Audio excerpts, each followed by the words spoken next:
ముందుగా సనాతన ధర్మ కుటుంబీకులందరికీ కూడా శుభాభివందనాలు. ఈ రోజు నేను మీతో చర్చించాలనుకున్న ఆలయం మల్లం సుబ్రహ్మణ్యేశ్వర స్వామి వారి ఆలయ విశేషాలు ఈ రోజు మనం తెలుసుకుందాం. నెల్లూరు జిల్లా నాయుడుపేట సమీపంలోని మల్లం సుబ్రహ్మణ్యేశ్వర స్వామి వారి ఆలయం అత్యంత ప్రాచీనమైనటువంటి స్వయంభూ క్షేత్రం. సుమారు 635 ఏడిలో పాండ్యరాజులు ఈ ఆలయాన్ని నిర్మించారు.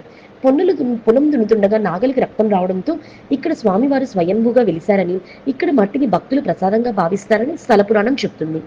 మల్లం గ్రామంలోని సుబ్రహ్మణ్యేశ్వర స్వామివారి విగ్రహం నేలలో సగం భాగం పైకి, మిగిలిన భాగం భూమిలో ఉంటుంది. ఈ మూర్తికి చేతులు ఉండవు. పూర్వం ఈ ప్రాంతాన్ని పరిపాలించే పాండ్యరాజు యుద్ధం ముగించుకుని తిరిగి వస్తుండగా మల్ల గ్రామం వద్ద విశ్రాంతి తీసుకుంటాడు. అప్పుడు ఆయన కళ్లకు ఒక పుట్ట, దానిపై పెరిగినటువంటి వెదురు కర్రను పాండ్యరాజు గమనిస్తాడు. వెంటనే సేవకుని ఆజ్ఞాపించి వెదురు కర్రను తీసుకుని రమ్మని చెప్తాడు. వెదురు కర్రను తొలగించే ప్రయత్నంలో సేవకులు నాగలితో దున్నడం ప్రారంభిస్తారు. అప్పుడు నాగలికి రక్తం రావడంతో అపచారం జరిగిందని వారు భావిస్తారు.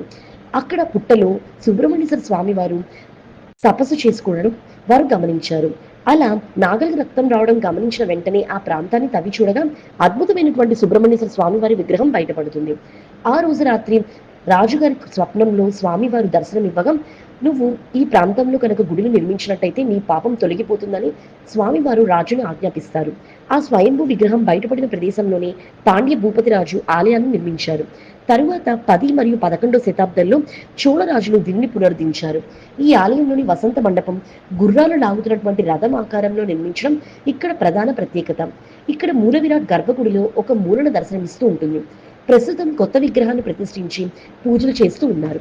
మల్లం సుబ్రహ్మణ్యేశ్వర స్వామి వారి క్షేత్రం ప్రధానంగా నాగదోష నివారణకు అత్యంత ప్రసిద్ధిగాంచింది.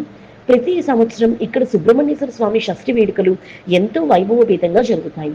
మరి తెలుసుకున్నారు కదా నెల్లూరు జిల్లా మల్లం సుబ్రహ్మణ్యేశ్వర స్వామి వారి ఆలయ విశేషాలు. ఈ వీడియో చూసిన మీ అందరికీ కూడా కృతజ్ఞత.